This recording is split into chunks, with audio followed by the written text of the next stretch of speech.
Good morning. Good morning. I'm the only one.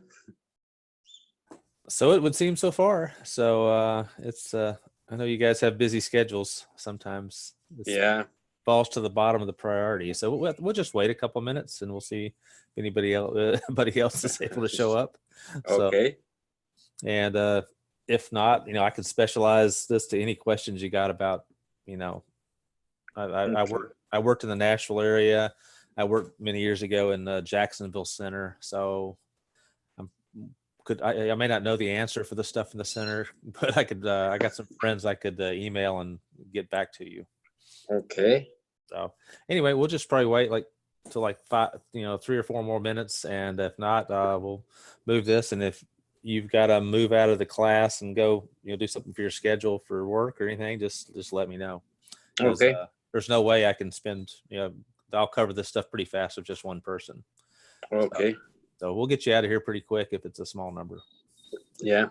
Actually, tomorrow I think I will not be able to attend because of the schedule. But I can see the tomorrow class online. Okay. I don't know how you do that. How you do the. How can you watch? I really don't teach that many IFR classes as far as the recording. If nobody shows, we're not going to record anything, I guess. So okay.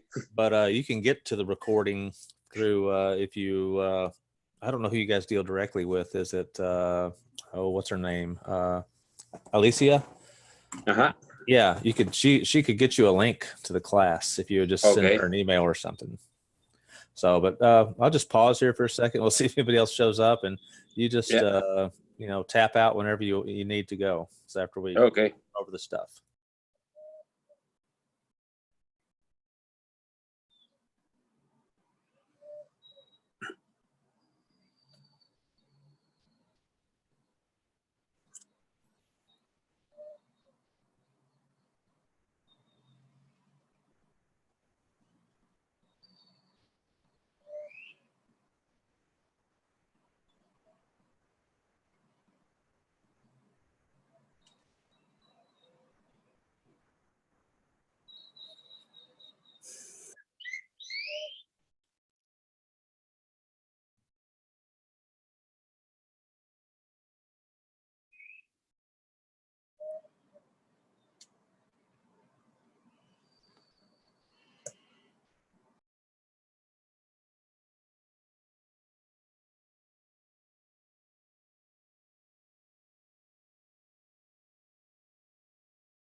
Okay. Anyway, Geraldo, we'll just get going with a little bit of this. We'll go over some of most of the PowerPoints. There's quite a few of them this time, and I mean, you guys are much more experienced. I know you're probably already flying in and out of the U.S. regularly, aren't you? Yeah. Yeah. Usually, I have been a couple of times on a Jacksonville Center. I used to fly a lot of the Florida area. Oh, so yeah, if a lot of this stuff if you just say you want to skip it, it may be a little boring to you. This is for people maybe I designed the class maybe with a little less experience in mind, and I also noticed they teach the exact same class at night, and that maybe that's where people would rather take the later class. So anyway, we'll just get going with this. Okay. Just forming opinions for decision making and non-routine events. I'm sure you were taught this, that the main objective of this is if something's non-routine and out of your comfort level, you just gotta kind of push the pause button and ask what and make sure ATC knows what you want. pilots need to form reasonable opinions to become more certain about the non-routine situations, like a mechanical, like a low fuel situation, stuff like that. Got to communicate to ATC and make sure they understand. I know it can be tough sometimes because controllers in the US or anywhere really speak too fast.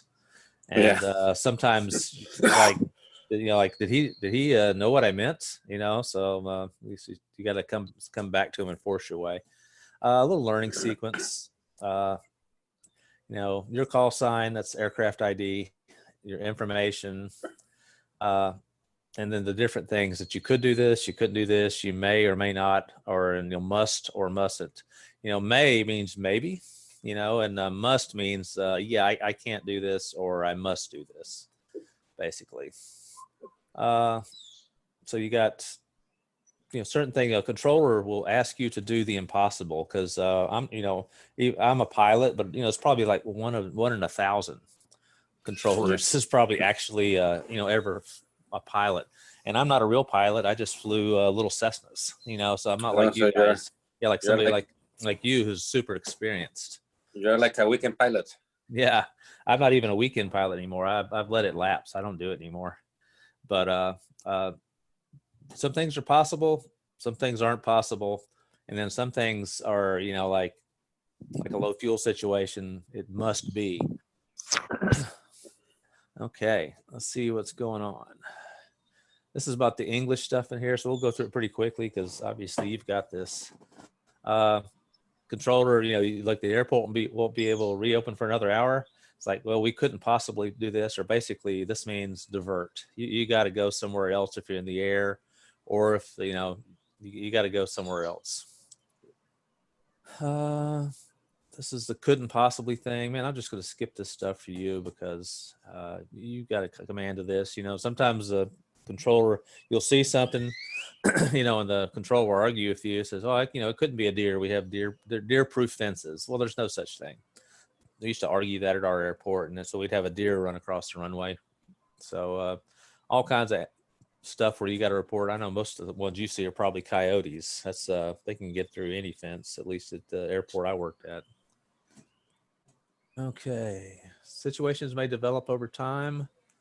Pilots or ATC may not be sure about something, so they speculate about it. This could be this way. This may be this way. You ask the pilot, says, "This airport going to stay closed long?" Says, and the air traffic's like, "I don't suppose it's going to be that long, but it could take another 20 minutes." Controllers don't always know on that. You got to take that with a grain of salt, especially with when you start flying up further north with snow removal and ice stuff like that. All right, they think May is a 50-50 chance. You got to read a person, whether it's that or not. Sometimes AT will speculate about stuff that's far away. I think maybe you guys, most important thing to know is when you ask a controller about weather, he only knows about weather generally in about maybe a 50 to 100 mile bubble. He might know a little bit about the other stuff, but your company's weather is going to be way better. And, because a controller just can't, they don't get briefed on what the whole country is like or what your route's like. They only know basically what about the next 15 minutes of your flight is like. Now that they know that really well. So the controller may, a center controller says you may find some bad weather along your route. That's about all he knows. He knows that some of the planes, like, say you're going east, he knows that some of those planes started deviating because it's bad out there. This is a good one. When visibility is down to minimum, pilots may be looking at other options. What's your rating for what RVR can you guys accept when you're landing at a foggy airport for your particular? 18? Yes. Right. And so you always got to let the controller know that. He doesn't have that information because, we'll see sometimes where the exact same plane on a different day has a different pilot, but he doesn't have the certifications to go as low as the other pilot. We've seen that with companies. So, Yeah. so we'll know it's the same plane and the same tail number. We can look at that. Maybe the plane broke in between, but what I was told, at least for some of the pilots, I think we got a Southwest hub. Some of depending on who's flying that day, they may or may not be certified down to what they call Category 3 operations. And then some of the planes don't have the drop down heads up display where they can't do the same, basically the almost zero visibility, super low. And that what they really have trouble with was taxiing. They generally could get they land the plane just fine, but once they turn off, they can't find the taxiways. So, you're not able to see even the yellow line, huh? Right. Yeah, we have like lakes around Nashville. That's where I worked at last, and it'd get really hard to see, with the fog rolling off the lake. Sometime we have a plane come in with a visual approach, and there'd be a fog bank would show up right on the arrival end where the pilot could still see the runway. He's coming in on the localizers. He came in on the visual approach, but that fog rose, and he goes in there and walks off, which means he can't see anything, and he has to go around. And as soon as he lifts up like 50 feet, he can see everything again, but he can't make it. So anyway, sometimes lightning strikes. They can knock out communications. More often, it'll be something else that knocks us out because we got lots of backups. Let's see. All right, this is a good example. November 982 Charlie Hotel has been holding short of runway 22 left for a while, and he hasn't received his clearance. The pilots and the passengers must be getting desperate. Well, that's maybe not exactly true.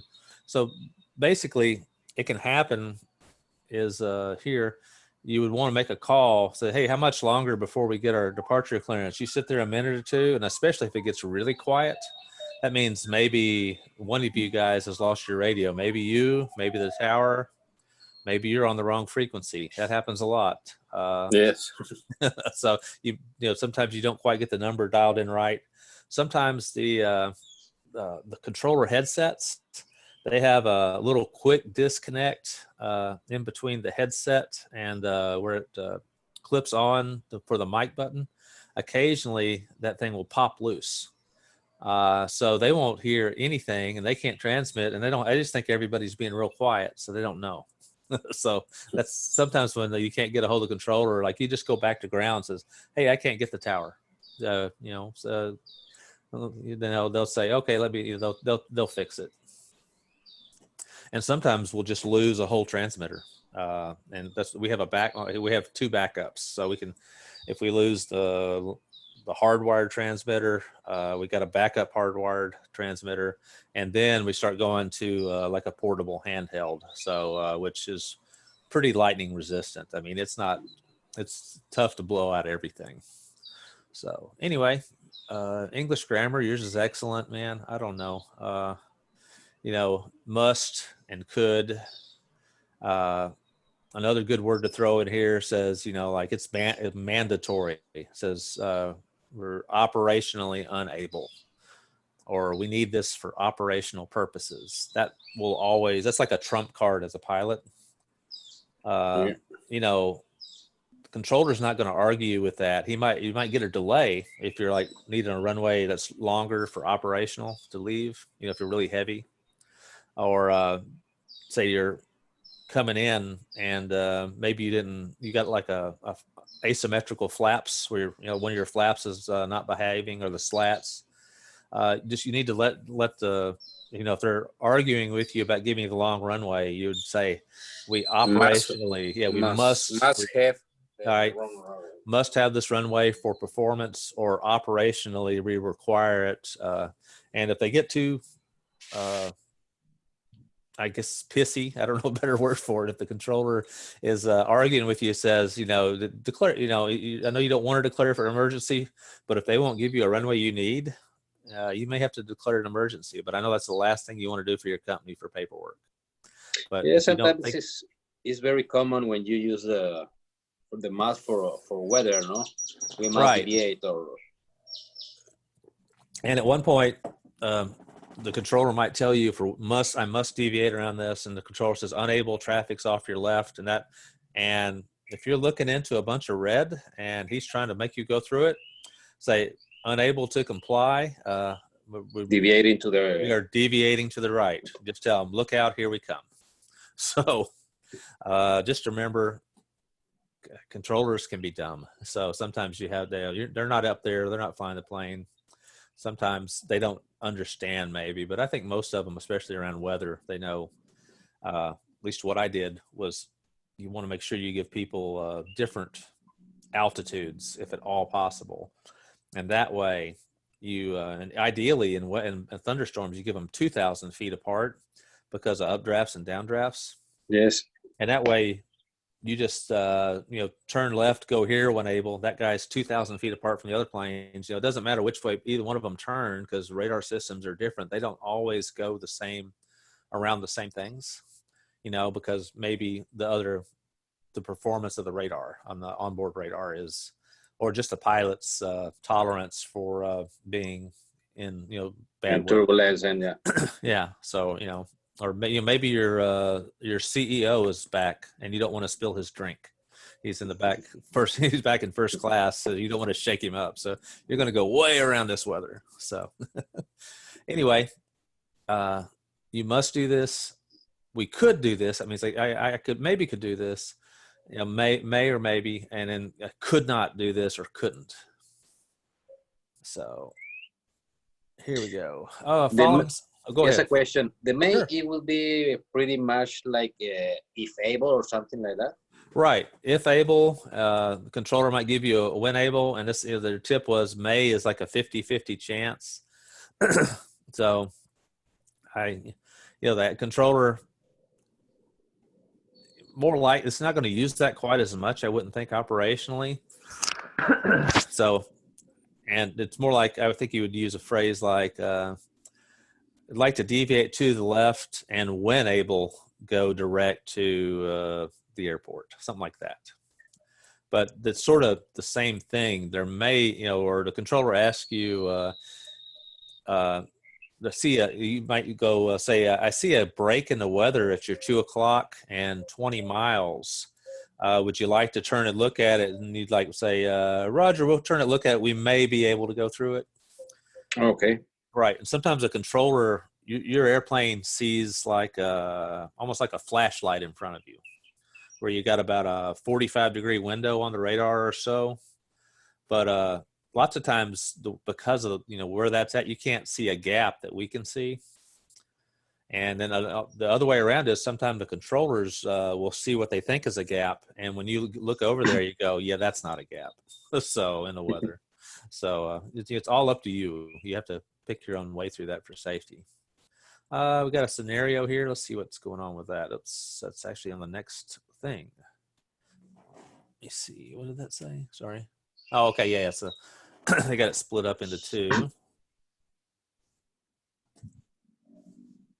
Get this slides reshared here. Why is that doing that? Oh, there it goes. Share. Okay, we got it working now. You got a dove right at your window. Yeah. Anyway, where are you guys based at? Anyway, where are you at today? We are based in Cancun. Oh wow, you're out there with all the tourists then. Very nice. Yeah. Speculation and predicting. I'm sure you know these words. The speculation it's guessing. So yes. We'll go through some of these things here. American 698, 737 inbound to Chicago O'Hare via the Bradford 5 arrival. Excuse me, St. Louis transition. Talking to Chicago Center, the crew may be getting a false alarm for the flaps indicator. Sorry. Lots of times you may get something where you got an issue that's you need to go through the checklist, where you're not sure it's real yet, but you're going to start reacting like it's real initially. Yeah, usually if you go to the list, it Right. says at the end if this doesn't. I mean, they put some option. They say if this happens, it's just spurious. Right. It's not true enough. Like a flow chart, I guess, like a computer chart used to be. I don't know if Yeah. you've ever seen one of those where if this is this, then go to this, and try this. And as you work your way through it, and of course with today's modern airplanes, unless you're on the ground, you can't reboot them. So where you turn them off and turn them back on. So you don't know if it's real or not. You have to go through the checklist. You just have to assume it is. So let's see what he says here. The approach is saying American 698 proceed direct Bradford, descend and maintain flight level 240, increase speed to 270. And to come back, say unable to increase speed for now. Flaps indicator. He wouldn't say blinking, I wouldn't think, but we got a flaps indicator that could be a problem with the fuses. Well, you guys don't really have fuses anymore. This is old, but breakers. Yeah, breakers. Mainly says we have to go through it. What you're going to say is we have to go through a checklist. That's what you're going to tell them. We got a possible issue. We have to go through a checklist. Unable speed for now, something like that. So we got going here. Roger, American 698. Controller's probably going to say something like this, or do you need any assistance? Do you want vectors off the arrival flight path? He's going, you got an issue. They're going to prioritize you and say, what do you need? How can I, what can we do for you? And you come back, says, probably wouldn't say false alarm, but you're going to say, we're trying to figure it out. Give me a minute. That's what you're probably going to do. And he's got his lights on there. I don't know what aircraft that is, maybe. MD-80? I don't know. It's been a while since I've been up in the cockpit. Yeah. It's old. So whatever it is. So here he's coming in to O'Hare on the Bradford. It's like his next fix is actually coming up on Bradford. He's supposed to be going to flight level 180, looks like. So we're unable to take runway 10 right. In case the problem is real, you could say that. You could mainly you're going through the checklist. So we'll be unable to take that. We're going to need the longest runway for operational purposes. I sometimes don't like these slides, and I sort of go off on my own thing. It says now you're not going to say could you work something for us? You need this runway. It says you got to tell them, and then that way if you say could. Controller might say, well, we're unable for now. And it's, say, well, we're going to need to divert somewhere that has a longer runway, or you tell them we need it operational because of the flaps. Because sometimes, the communication wouldn't be, maybe the longest runway is closed. Maybe they or dug up a hole in the middle of it for some reason. So sometimes it's just a temporary thing, but sometimes it's, but you need to know. If you need that amount of concrete operationally, you need to let them know. So controller might ask, hey, do you want direct Pontiac so you can work your situation? Which that basically he's going to give you a penalty vector, I guess is what we usually call them, but not really in this case. Come out here. You guys could maybe hold here, do some holds, and then come back in. So something like that. Come on, here we go. And in this case, the scenarios, we'd like to continue direct Bradford. We may need the longest runway. This is May still. Still haven't went through the checklist. Just keep going. All right. And that's the end of that scenario. It didn't really finish. At that point, when you get down to we may, you need to make a decision. Hey, we require this. We need this operationally.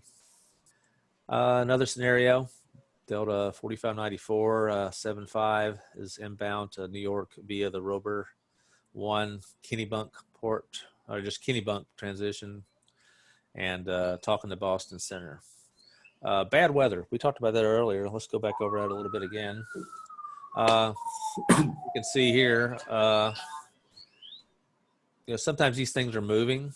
And controller might let you, or it's about to move off. The controller might let you come on in and take a look at it and see if you're going to be able to get through that. So I tell you what pilots normally do is they you guys, everybody loves to hear what's the pilot report of the guy in front of me. Hey, how was Yes. his ride to get through? So you hear that and go, okay, he did okay. He didn't die. So let's try it. And so, but sometimes you're first. So, And sometimes it's changed between one plane and another. Right. And, weather moves and builds and dissipates. So here we go. Delta 4594, clear direct, Kennebunk, join the Rover 1 arrival, descend and maintain flight level 220, then reduce speed to 250. And I guess you've heard that a lot where they'll do this first, then do that.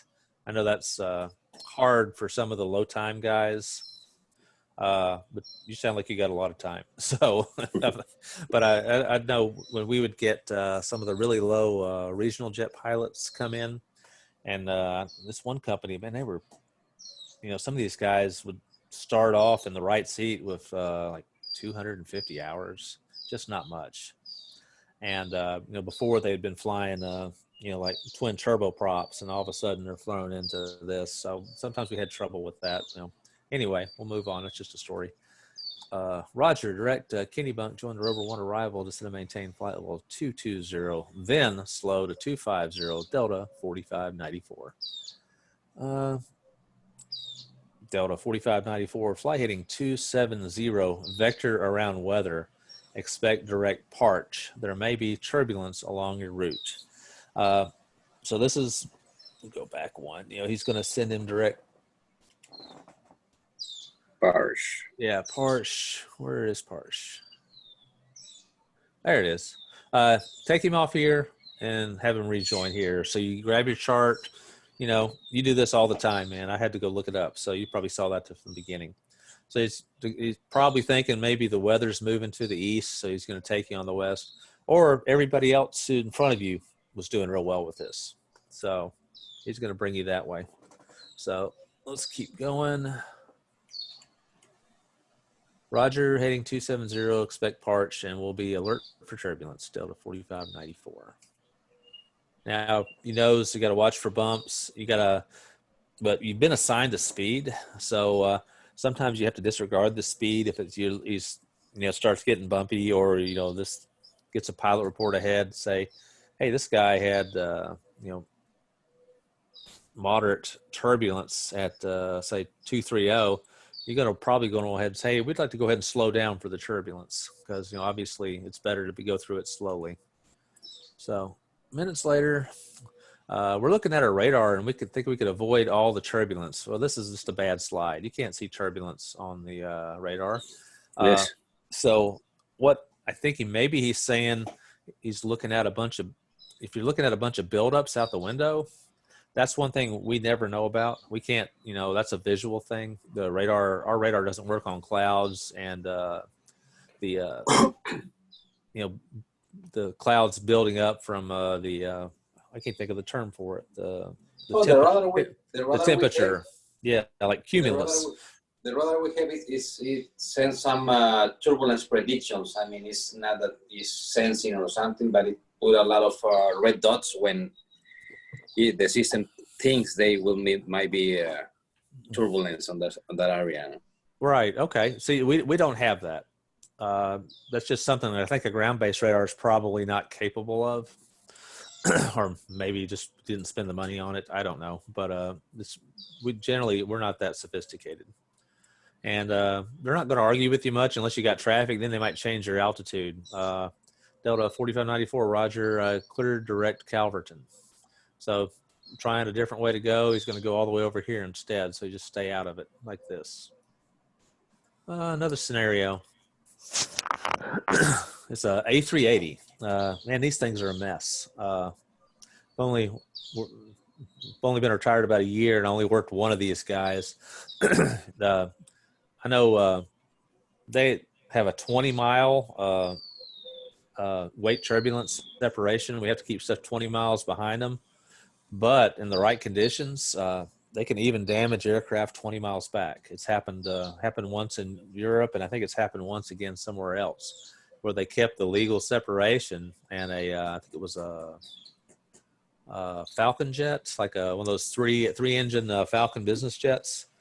was about 21 miles behind the guy, and got in such severe turbulence because of some weird weather condition. It stressed the plane so much they had to scrap it. It exceeded all the G's, where they're afraid the wings are going to fall off if they fly it anymore. So anyway, this guy's coming in on the Rover 1. ATC has advised there's traffic trying to contact New York Center, who possibly due to thunderstorms is not available to broadcast. I don't know about that, but sometimes, yeah, there can be interference from thunderstorms. New York Center, American 459. It's United 458. We're trying to contact New York Center, but there doesn't seem to be anyone home. So that's what they'll probably say, something like that.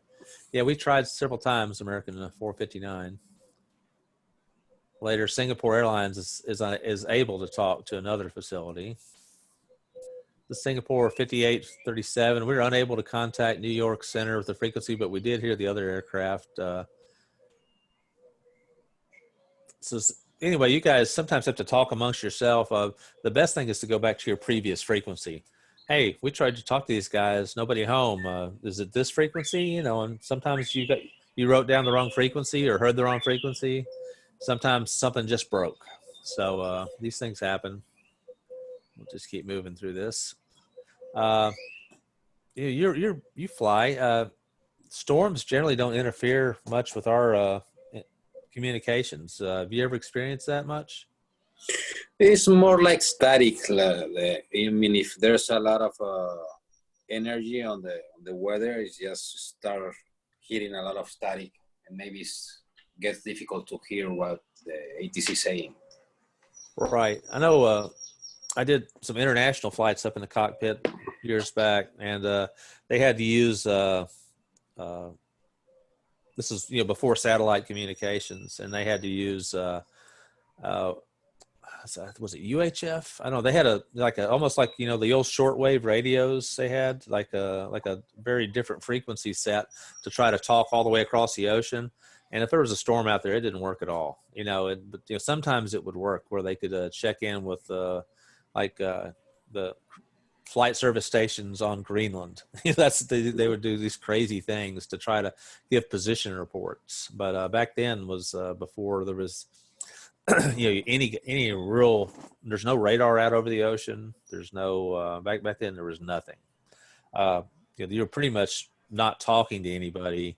Sometimes for 4 or 5 hours. You try to give position reports, and you just have to stay on what you were assigned last. Anyway, lightning strikes can take out communications, sure, but they're going to find another frequency for you. It's what really happens to knock out ATC occasionally is like a big automation or a big computer failure. It doesn't happen as often as it used to in the U.S., but it still happens every once in a while. Usually what gets knocked out is a approach control. And even then the center can take over, but it takes them a while, and they can still land you at the airport, but you got to be like one at a time coming in. So most people have to divert if you lose it. Let's keep moving. And you've got to relay things that say all aircraft trying to contact New York Center is the Singapore 5837. Please switch to frequency 134.4 because it's sometimes you have to relay stuff to another pilot. I'm sure you've done that, especially most of the time it's like a small pilot who's down low and the center can't talk to him maybe. So it's very common the ATC or another aircraft asks you to do a relay. Yeah, it works. That works pretty well because your antenna is a lot higher. You're way up in the air. All right. Going through this stuff pretty quick. Get this new one shared up.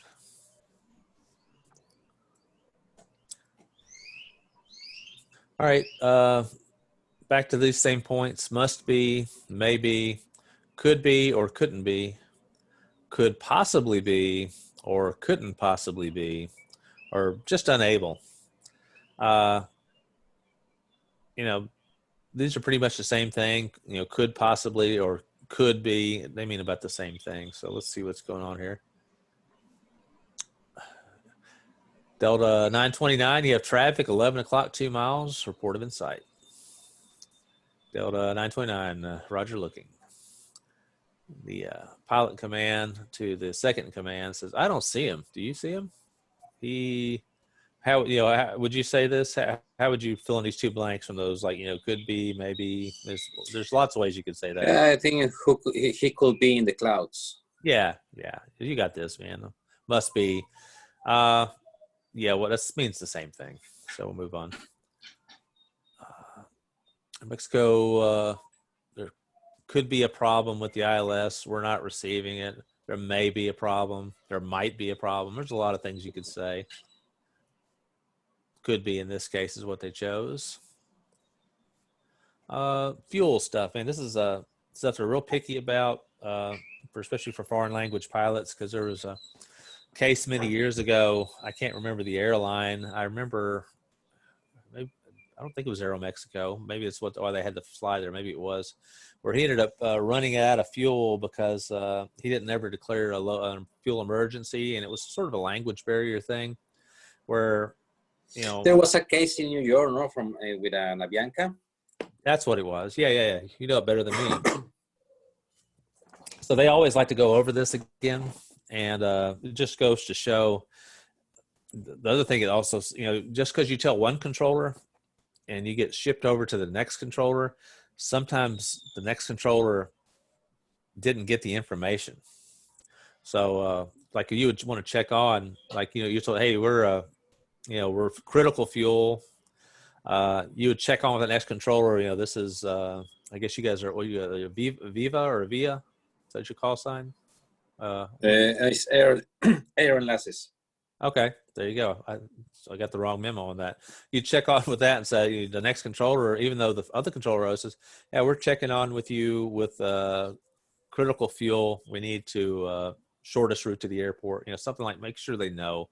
It doesn't hurt to say it again. Listen, with this, out amount of fuel, we are unable to make our destination. Unable to make the destination. Critical fuel, lots of terms for it. I know the military says bingo fuel. You guys don't do that, though. I never heard that.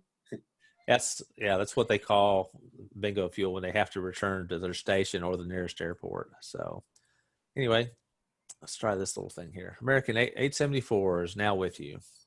And ATC would be like, who's that? Who's checking in? Well, could be a lot of reasons for that. You could be on the wrong frequency. A controller could be distracted or telling a story, or he may have been in the middle of doing something. Sometimes a controller has multiple frequencies where you might have got blocked by somebody you don't even hear. And American goes, American 874. American 874, say altitude and squawk. Well, you got a clue there is he doesn't have a clue to who you are. So he's probably, you probably got given the wrong frequency, maybe by the previous controller. So you just tell them where you are. Flight level 330, squawking 0405. In this case, controller would never say this. I don't really like this slide. American 874, you couldn't possibly be in an area without radar coverage. Squawk 0406 night in. What the controller is really going to do is probably try to figure out where you are. What's your position? What are you over? Are you? And lots of times we can tell by the quality of the transmission. If you're far, the radio will sound far away. It's got a different sound to it. All right, let's see what this is. It's water accumulating on runway 27. This may be bad for. Yeah, could be, maybe bad for your braking action. November 298 X-Ray Hotel, say intentions. This is outdated. You remember they give that, I can't think of they implemented this just before I retired, but they give you a friction number now. I can't remember the term for the number, but it's like, it was like 0 to 5 or something like that. Yeah, 0 to 5, and 5 is good. 4 is 0 is nil. Yeah. So they've just implemented that worldwide, so everybody's on the same page. We used to have a different system that I guess was different from everybody else. So now it's 0 to 5. So that's what he would give you, would be that. Other thing is, if they haven't had time to make a measurement yet, say it just started raining, they would give you the previous pilot report from the guy that just landed. So, if it goes down to nil, I'm assuming you guys can't accept it, correct? That they That's get a nil. correct. Yeah. So that's what it was before. Things change. I always like to ask if we have time to ask.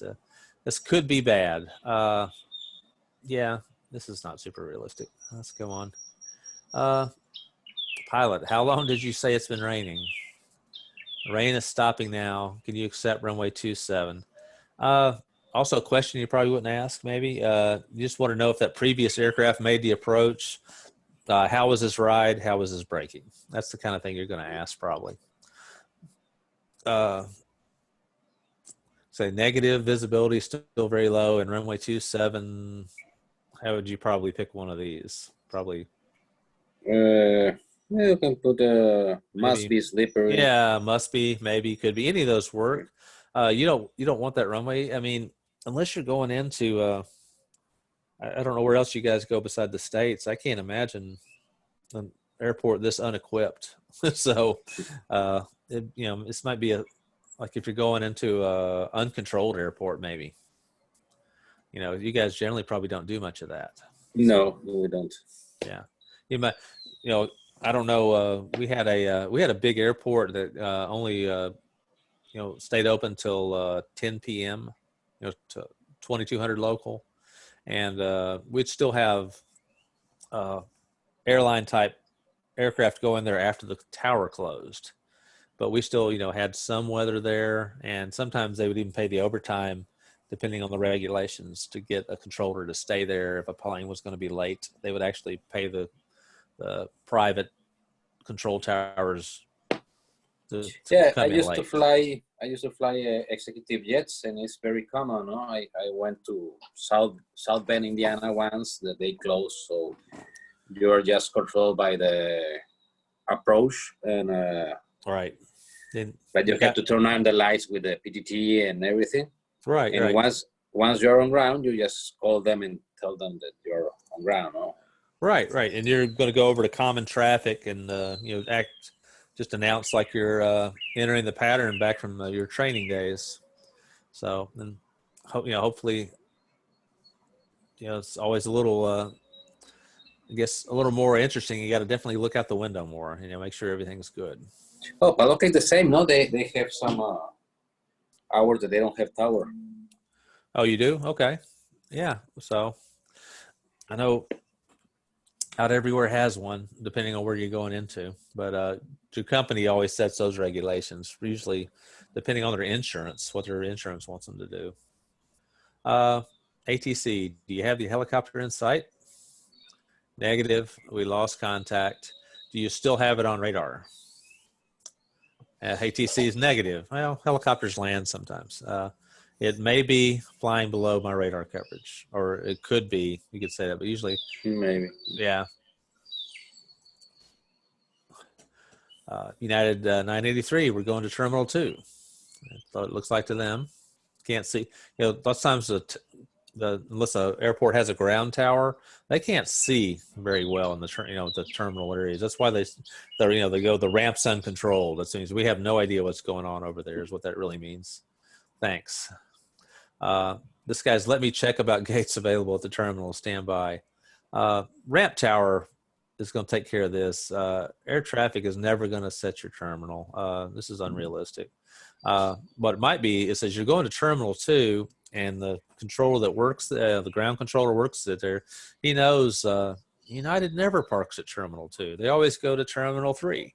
And so they might go, are you sure you're supposed to be there? Because, you fly into a different airport, you haven't been there before. Sometimes you can't get a hold of ops on the frequency. They're not answering. I don't know why. They lots of times they're out doing something. Who knows? But you couldn't possibly be assigned there. He might not say that, but he'd say, are you sure you're supposed to go to Terminal 2? You company normally parks at Terminal 3, but sometimes you're like on a they do have to swap it around sometimes. You'll borrow a gate in a different terminal. Yeah, that happens a lot with the charter flights. Right. Yeah. That So you're not used to go to that airport regularly, and then hey, we have a charter to, I don't know, right. Nashville or Boston or something, and you have to figure out where are you going. Yeah, absolutely. We got a little scenario here. Like I said, we'll probably get done in 15, 20 minutes through what I got for you, because there's only you. And, so if you got any other questions, just let me know about different stuff. Let me get this shared. Sorry, I'm talking and not even showing it to you. Okay. I tell you what I'll do. I'll actually go to, where is it? All right.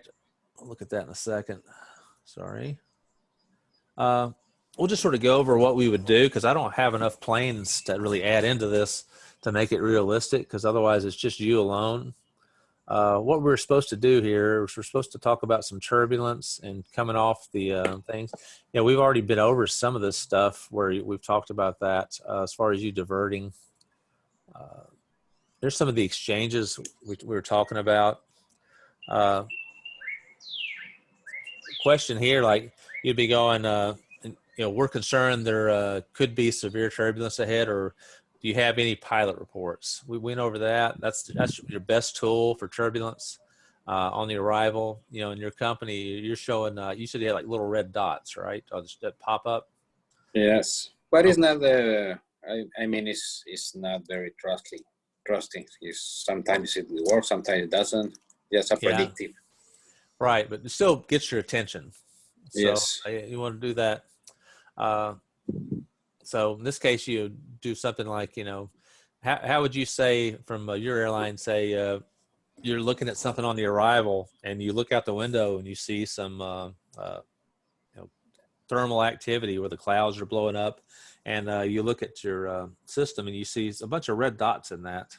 So how would you say to approach, you'd like to go around that? We'll just pretend it's that scenario. Okay. Air enlaces 100, we see a lot of storm activity in front of us. We're requesting deviating to the right to avoid the weather. And that's 100, Roger. Can you accept a deviation to the left instead? It's got traffic to the right. So we may not be able to do that. The radar says we have a lot of formations on our left. That's 100, Roger. Manage your altitude. Descend to maintain, maintain at or above 180 on the arrival until you're clear of traffic, and deviate right approved as necessary. Roger that, unless it's 100, maintain 18,000, and then expecting the deviation. When clear of traffic, we're going to deviate to the right. Perfect. Yeah. Okay. Yeah, it's no problem. Let's just go over a few of these things, man. You got this. Just, they might offer you an option, left or right. If you go left, you can keep coming down. If you go right, I got to keep you high. That's just what he's telling you. Controller doesn't necessarily know what the best way to go around things are. All right. Here's a good one. Say you're coming in and you're looking, I don't know where you get the information from, but I bet, maybe your ops or your weather is telling you, says, hey, there's a thunderstorm out west of this destination. Looks like it might close the airport. So you probably got something, excuse me, I got a cold here or something. Do you get your information on that from like your local ops on the ground, or do you guys get some sort of information? Are you just counting on ATC to tell you when the weather's about to close an airport? We usually use the 80s or the reports, but it's more common to ask the ATC how are the conditions. Okay. Because it's going to be more accurate, no?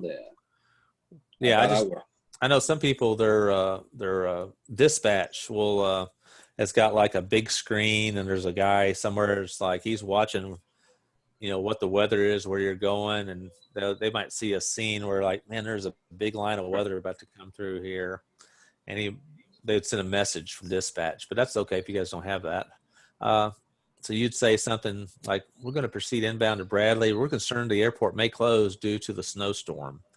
Uh, at that point, you guys have limited, it takes them a while to clear a runway and get you good braking conditions. Hopefully you don't see too much snow. It's no fun.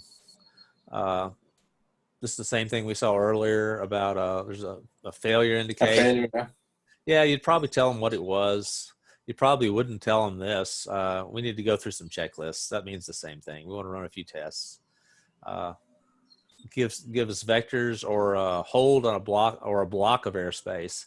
That generally means if you need a block of airspace and you need to change altitudes, you got a real problem then at that point most of the time. But we see that.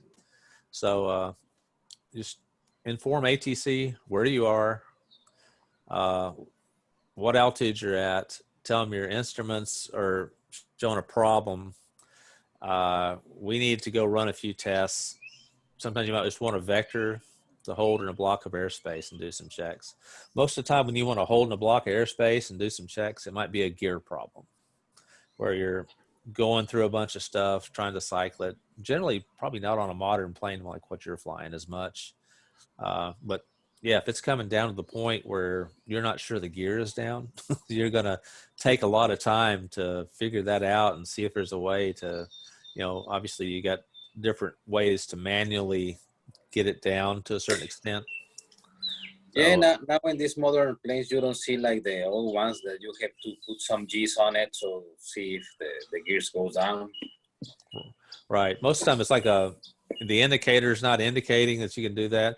And I know what we see a lot of that is at one point they're going to request a low approach with the tower. And they would want the tower to look and see if the gear appears down and locked. So yeah, but the tower is never gonna say it's locked. No, it's to say yes. It could be locked or it seems locked, but they will say it appears to be down. Yeah. It appears to be at the same angle because they've been taught that man, if you tell that guy it appears to be down and locked, if it isn't locked, and how would you know if it's locked? And then that plane, the gear collapses, and then you are in trouble. So yeah, there's no way for you to see if it's locked or not. Right. Main thing you could see, and what we normally see is like it'll be at a different angle. That, or the guy has an indicator it's not down, and he wants to go by and make sure maybe the whole indicator system has crashed and it is down, and he'll go by and you look at it, goes, oh, that gear is not down. It's not even out. The doors aren't even open. So we used to tell him I've had this happen a couple times in my career. One time it was with a big old 4-engine DC-8. Okay. And a cargo guy, and we spent hours up there while he went through all his checklists and trying things and trying to get the gear blown down with like the accumulator bottles. And he came a couple times and I tried to bump it on the runway, trying to get it loose. He'd bump the other gears on the runway, trying to, Yeah. And eventually he got down to, fairly critical fuel, which he wanted to be critical fuel because, the fire would be less if he landed just as straight as can be and just ground those engines into the runway. So it was something else, but normally it's the only big runway or big airplane I've ever seen do that. But, those old cargo guys, sometimes their planes are not the best. Oh, they use all aircraft, no, usually. Yeah. Not as much anymore because of fuel efficiency. It went the other way. But anyway, we're just sort of telling stories here. Let's see. Southwest, he's looking at his radar. We think we could avoid all the turbulence. You'd probably say avoid all the weather. We can't see turbulence as well as we'd like to or at all. So remember, you might need a long runway. We may need the longest runway in case we can't resolve the problem. That's, that's something you'd say early on. That's really good. So, eventually you're going to get down. We operationally need that. Let's see here. I'm just trying to go through a few of these things. Southwest, like Southwest 1851, we're concerned there may be or there could be severe turbulence ahead. Well, severe turbulence is a very dirty word. Severe turbulence means aircraft damage. So that's one you got to use. There's the different varieties of that. Severe is bad. That means things went really poorly, and that you're worried there may be a structural damage to the airplane. So just remember that severe. You can be concerned about the possibility, but if you report it, make sure you know what that means. Yeah, ground it. Yeah, that airplane's not flying again for a while until it gets checked out. Here's American 7982. Our radar is showing that weather would be better to the northwest. Can we get vectors to cross through where there's better weather? They can ask that. We like vectors around it. That's an awesome way to get around it. He's probably give you a recommended heading. Like American 7982, turn right heading 310, vectors for weather. Let me know if that's going to work. Something like that. Because controller may not see what you're going around. All right, what else we got here? Snowstorm, you got, snowstorm intensity increases. Nobody likes that kind of day. I know, especially, so what all airports are you flying into the U.S.? You told me, I think I forgot them. Which ones? Usually is, the airports now we're flying. Yeah, on your schedule at least. Yeah. Well, I have to Cincinnati this month. Okay, well, you definitely can see some snow then. It's been a mild year, so it could be coming in. Cincinnati's probably got better snow removal equipment than some of the, maybe a smaller airport. I know like Nashville snow removal is not that great because it doesn't snow that much because it's a little further south. Yeah, we have Nashville also on the charters. Oh, cool. Yeah, I remember had some Cancun flights coming in, but I don't remember your call sign, so it may have been after I left. So, but just, inclement weather coming like that, the big ugly is icing. That's what, you obviously, if you get the report for ice pellets, that's going to shut you down on METAR. You guys are not, most of the time your company will not let you anywhere near ice pellets because it can form a nice coating over your airplane like really super fast. So you always got to watch for that. Let's see what else we got here. I'm just going through some of this fast because I can't really super well run the simulation with just you, but we'll try it a little bit. No, well, we were working this is my third that I'm alone, and yeah, it doesn't do much sense to do the same, no? Yeah, no, I don't know how much we could do. I just thought we'd go over the script some and practice the phraseology. And if you got any other questions, we'll go with that. Here's one about a failure thing. Air Canada 8624, we're looking at or reference our instruments. We've got a failure, or we've got an equipment issue. We need to run a few tests. We need to go through the checklist. Can you give us vectors to a hold? They'll give you a block airspace. You might say, I'm going to hold west of the Cincinnati VOR between the 270 and 180 radial altitude 4,000 block 5,000. So he could give you a big wedge of airspace to try stuff. You'd have to sort of request that, or he might put you over a fix to hold. Just hold west. Right turns 2-minute legs, something like that. So depends on what you need. Just tell them what you need. It's lots of, we can do a lot of stuff, especially if it's an issue that's for real. All right. This is a situation we're going to do where Amex 2165 is inbound runway 15. So we would have given you a clearance to inbound to join the localizer or something like that. And I would have sent a random failure indication. First thing you're going to do, man, I'm not picking up the localizer. Let me check this. Let me check that. Let me go to my backup radio. So you got that, you're checking, you don't say anything. It finally says, Amex 2165, I'm not picking up the localizer. You got anybody else who's picking it up? And so now what can happen is, the ATC could have just had a failure, or you could have just had a failure. So you got to let them know. You can only track it inbound so far, via your GPS, or you got to change approaches to a different type of approach, which would most likely be the GPS or the RNAV approach, as opposed to the ILS in this case. I'd like to continue the arrival of runway 15. This is back to the longest runway thing.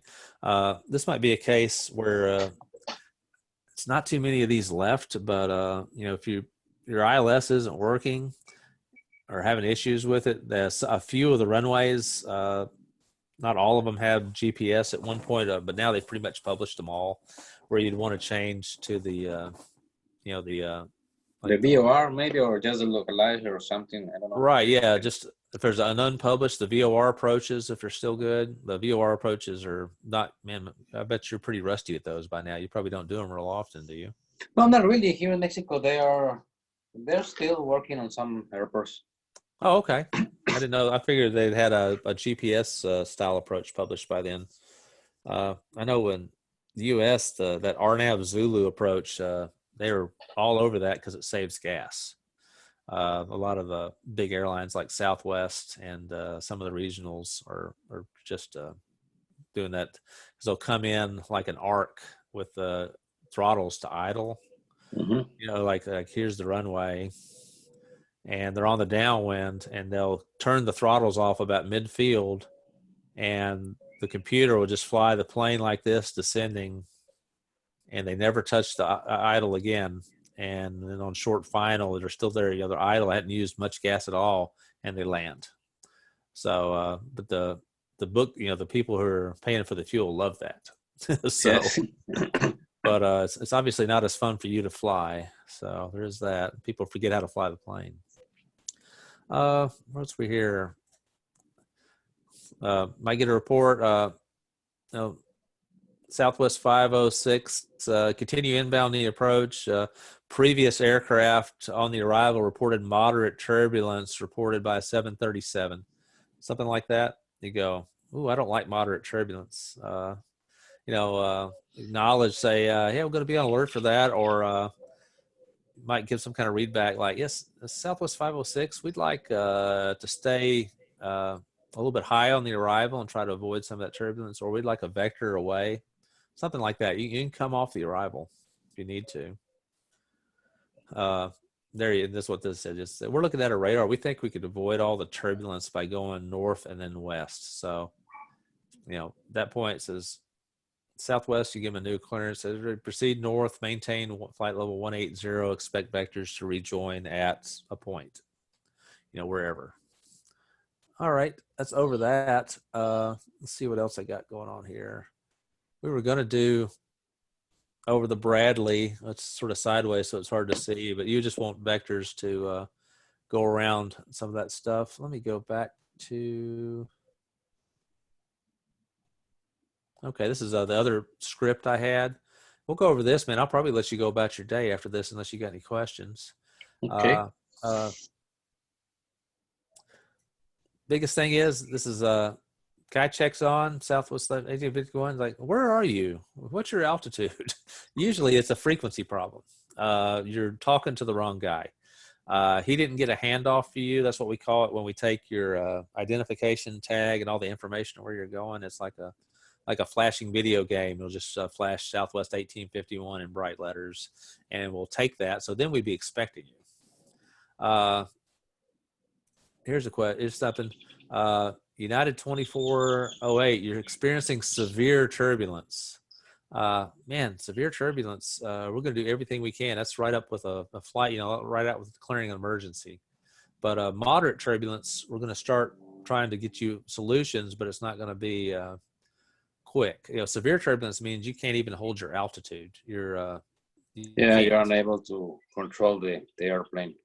Yeah, I think whoever wrote this slide maybe didn't understand what that means. So that when you're too close to an aircraft, you're getting bumped around. So this is what I guess fly too close. Most of the time, you guys are not going to be put in a situation where you're going to be in too bad because of too bad of a situation. Sometimes you might be sent a vector across where like a heavy jet just went through, and it'll be like a speed bump, a bump. You know, it's no good, but it's not like you're stuck behind them. This is some other things. I don't even know how we would actually do this. This plane's requesting to descend, so your ears perk up. You know, it says, "I think I'm behind this guy. I probably need to descend too."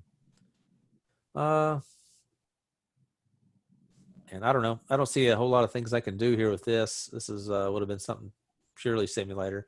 Flaps failure indicator. We reported about that. You know, you got to try to go through some of these random things where you would be telling. We'll click it up real quick. Like, let's see. Just need one. We'll just need the one plane. This case, you know, like you say you're in 321 right here, and if we had a get it going on here, failure, flaps.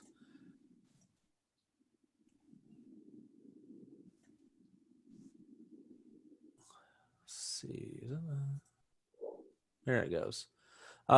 You got a flap indicator. I hadn't used this thing in a while either. I had to look that up. So how to do it. First thing you're going to do is you're going to be going through your checklist probably before you tell ITC or say we're working through an issue. We like a vector off the that. Oh. And yeah, we can call the Viva to if you understand better that way, no? Yeah, so you're going to need some time to work through this, and you may not be able to continue the arrival. So that's just a couple things that we could add. We could all add, add different kinds of wild stuff, like this one, it's a cracked windshield. You got that, man. You need to get on the ground quick. So there's all kinds of things there, but you're gonna need to reduce the speed and go slow. Yeah, you don't want that thing blowing in on you. So. Well, it's been a pleasure. I don't have anything else for you right now. If you got any questions, I'll sit here and talk with you as long as you want. So no, I'm fine. Yes. All right. It's nice to recall a lot of things, no? Yeah. It's a sort of story hour. Yeah. So it's been a pleasure, Geraldo. Hopefully I get to speak to you again. I don't think I'm teaching again until next week, so I got some stuff to do. But okay, maybe we'll speak to you again. Maybe we can chat you next week. All right. And just remember that you could always do the night class if your schedule's against it, or maybe that's what everybody's doing. But I know with a busy professional pilot like you are, lots of times your schedule, you don't get to it changed a lot. So for example, this week I was taking the classes on the morning, but next week I think I'm going to be on the morning shift. So I will take it on the night. All right. Well, you have a great day, and I'll let you get back to your time off. Okay. Thank you. Have a good day, you too. Okay, bye.